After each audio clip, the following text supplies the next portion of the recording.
Hello everyone, welcome back to my YouTube channel. आज मैं आप लोगों को mensuration a volume and surface area से रिलेटेड एक अगला टॉपिक है राइट सर्कुलर कोन। इस पर भी क्वेश्चंस बहुत आते हैं और इसमें फार्मूला कई सारे हैं। आप इसको फार्मूले को समझ लीजिए कैसे अप्लाई करना है। तो ये आप देखिए, ये एक कोन बना हुआ है। जैसे आप आइसक्रीम खाते हैं, आइसक्रीम का जो कोन होता है वही शेप होता है, उसी टाइप का ये होता है। तो ये जो है क्या नाम है, मैंने एक कोन बनाया हुआ है। इसकी हाइट h है और इसकी जो तिरछी ऊंचाई, इसको हिंदी मीडियम वाले समझते होंगे, यूपी बोर्ड वाले इसको स्लैंट हाइट इंग्लिश में बोलते हैं और इसको जो है हिंदी में तिरछी ऊंचाई बोलते हैं। तो इसको L से डिनोट करते हैं और ये कोन की जो हाइट है इसको h हमने एज्यूम किया है। और नीचे का जो बेस है ये एक सर्कल का फॉर्म बनता है, ठीक है। तो उसका रेडियस r है। ये नीचे एक सर्कुलर शेप में है और ऊपर लास्ट में एक कोन बना हुआ है, ठीक है।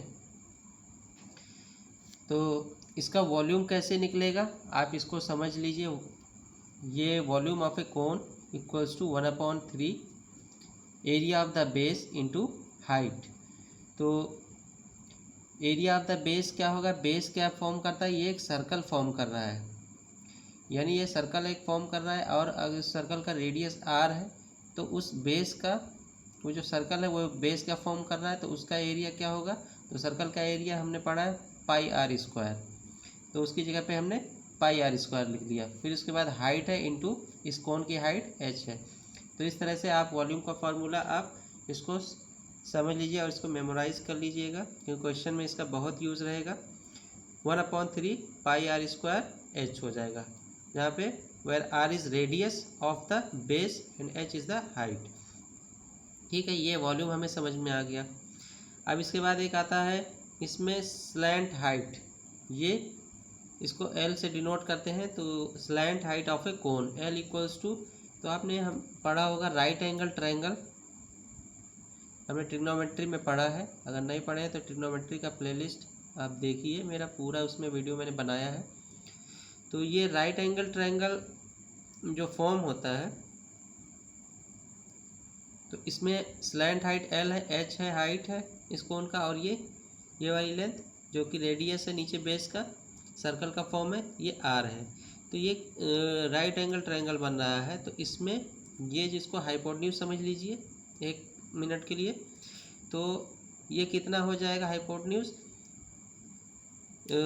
इसका हाइपोटेन्यूज का square equals to h² plus r²। तो L² equals to h² plus r²। तो L इक्वल्स टू हो जाएगा square root of h² plus r²। तो यहाँ हाइपोटेन्यूज L है जो h² और प्लस r² का स्क्वायर रूट। तो ये फार्मूला आप जो है पाइथागोरस के थ्योरम से आप इसको निकाल सकते हैं। तो हमने डायरेक्टली लिख दिया है इसको।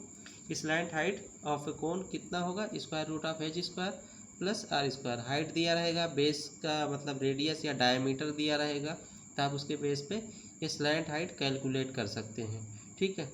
और वॉल्यूम में क्या आपको मालूम होना चाहिए, हाइट मालूम होना चाहिए और रेडियस मालूम होना चाहिए। तो इसमें दो ही वेरिएबल है, रेडियस और हाइट। रेडियस का या डायमीटर दे दिया या हाइट दे दिया, दोनों चीज़। तो रेडियस आप उसका डायमीटर का हाफ करेंगे तो रेडियस मिल जाएगा और हाइट दिया रहेगा। हाइट के बजाय अगर हाइट नहीं दिया है, स्लैंट हाइट दिया हुआ है, रेडियस दिया हुआ है, तो भी आप इस फार्मूले की हेल्प से L equals to square root of h² plus r² की हेल्प से आप, इसमें दो वेरिएबल पता है तो तीसरा आपको मालूम हो जाएगा, ठीक है।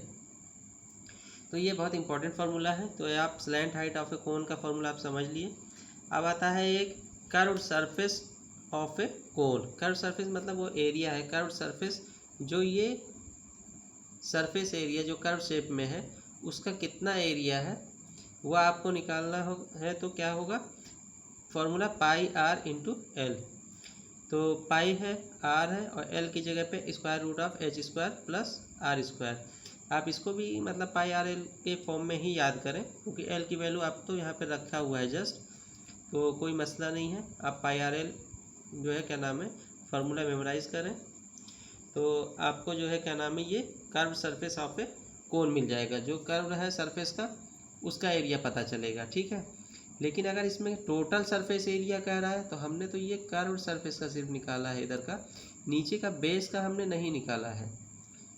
नीचे बेस का वो तब आएगा जब हम टोटल इस कोन का सरफेस एरिया हम कैलकुलेट करेंगे, तो ये कर्व सरफेस एरिया और प्लस ये बेस का एरिया, तो टोटल इस सरफेस एरिया हमें मालूम हो जाएगा।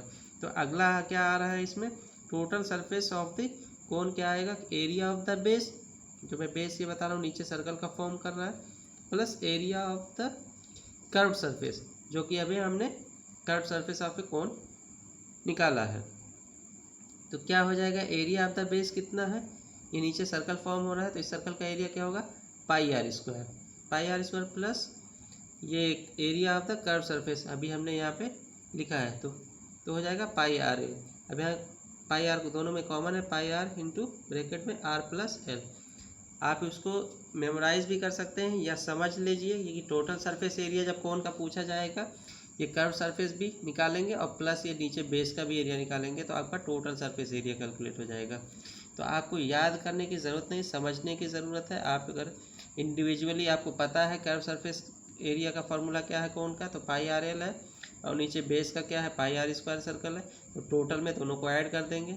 और सिर्फ कर्व सरफेस अगर क्वेश्चन में पूछता है तो आप ये वाला फार्मूला का curve surface area pi r into L से निकाल लेंगे।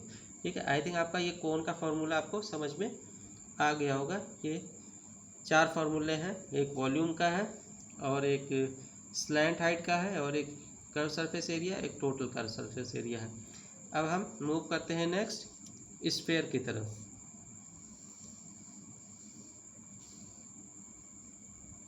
ये स्फीयर है, स्फीयर समझ लीजिए कोई सॉलिड है, जैसे मतलब जो है पूरा अंदर से पूरा भरा हुआ है।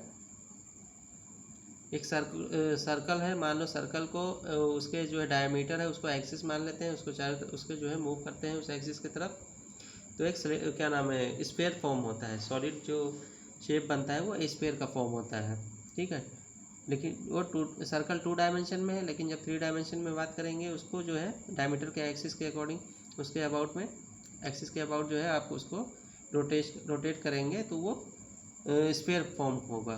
तो अब स्फीयर जब फॉर्म होगा तो उसका जो है क्या नाम है कर्व सरफेस एरिया क्या होगा, उसका वॉल्यूम क्या होगा, वो फार्मूला कैसे पता चलेगा क्या है। तो यहाँ डेरिवेशन नहीं है, डायरेक्ट फार्मूला ही दिया हुआ है। तो उसका curve surface area of A sphere क्या होगा, 4 पाई आर स्क्वायर। आर क्या है, यहाँ पर रेडियस है उस स्फीयर का। ठीक है, रेडियस दिया रहेगा आपको क्वेश्चन में, तो आप इस फॉर्मूले की हेल्प से उसका कर्व सरफेस एरिया आप निकाल सकते हैं।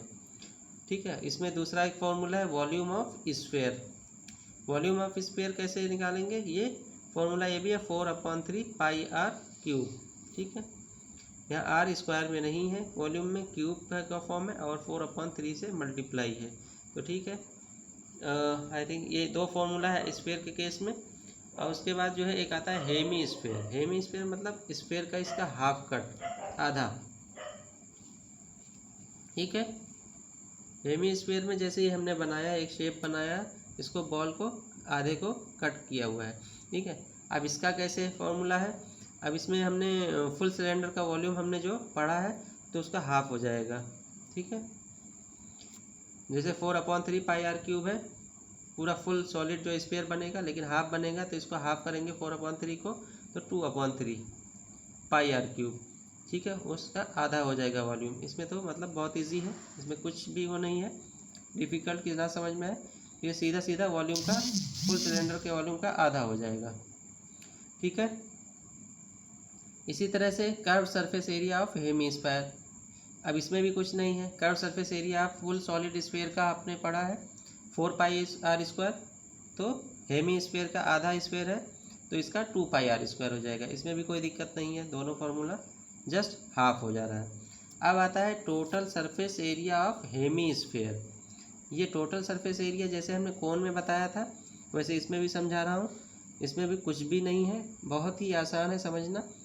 तो जैसे ये नीचे बेस है जो फुल स्फीयर है, वो क्या नाम है सॉलिड स्फीयर है, इसको हाफ है ये हेमी स्फीयर, तो नीचे का जो ये जो दिख रहा है शेप, ये एक सर्कल का शेप बनेगा। और हमने ये जो कर्व सरफेस है इसका एरिया हमें पता है हाफ का, हाफ जो है हेमीस्फीयर का कर्व सरफेस एरिया कितना है 2πr²। तो ये तो हम 2πr² है प्लस एक ऐड हो जा रहा है, ये जो नीचे सर्कल बेस जो बन रहा है सर्कुलर फॉर्म में, ये भी एरिया हम ऐड करेंगे। तो टोटल ये हेमीस्फीयर का सरफेस एरिया हमें मालूम पड़ जाएगा। तो total surface area of hemisphere equals to क्या हो जाएगा, ये curve surface area of hemisphere 2πr² plus ये एक सर्कुलर फॉर्म है तो इसका एरिया क्या होगा, सर्कल का रेडियस r है तो πr², 2πr² plus πr² equals to 3πr²।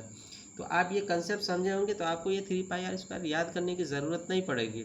आप सीधा के सीधा टोटल सरफेस एरिया निकालने में हेमीस्फीयर का कर्व सरफेस एरिया आप 2πr² फॉर्मूला में रखेंगे और प्लस ये πr² ऐड कर देंगे तो टोटल सरफेस एरिया आपको मालूम हो जाएगा। ठीक है, अब ये स्फेरिकल शेल है। नेक्स्ट स्फेरिकल शेल है।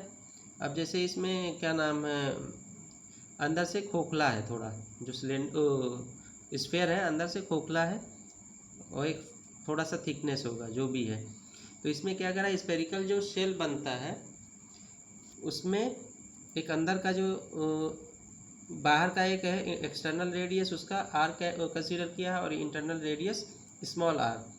थोड़ा सा जैसे क्या हो, अंदर खोखला, जैसे बॉल आपने देखा होगा, बॉल के अंदर कुछ अंदर खोखला होगा लेकिन उसकी थिकनेस होगी, उसका जो सरफेस जो बन रहा है, तो अंदर का जो है उसका रेडियस आर माना है स्मॉल और एक्सटर्नल रेडियस बाहर वाले का कैपिटल आर है। तो उसका वॉल्यूम कितना आएगा वो आप देखिए। तो वॉल्यूम हमने फुल स्फीयर का जो सॉलिड स्फीयर है उसका हमने 4/3 πr³ हमने पढ़ा है। तो बाहर वाले का कैपिटल आर 4/3 πr³ में से माइनस 4/3 πr³ स्मॉल r³, ये माइनस कर देंगे तो आपको वो जो स्फेरिकल शेल है उसका वॉल्यूम पता चल जाएगा।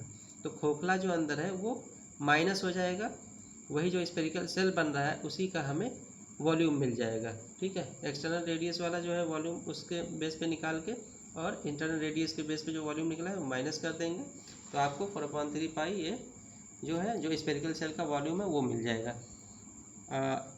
आप कमेंट करें अगर नहीं समझ में आ रहा है फार्मूला कैसे क्या है, इस पर हम क्वेश्चन कराएंगे बहुत सारे, तो आपको पूरा कंसेप्ट क्लियर हो जाएगा। Thank you so much.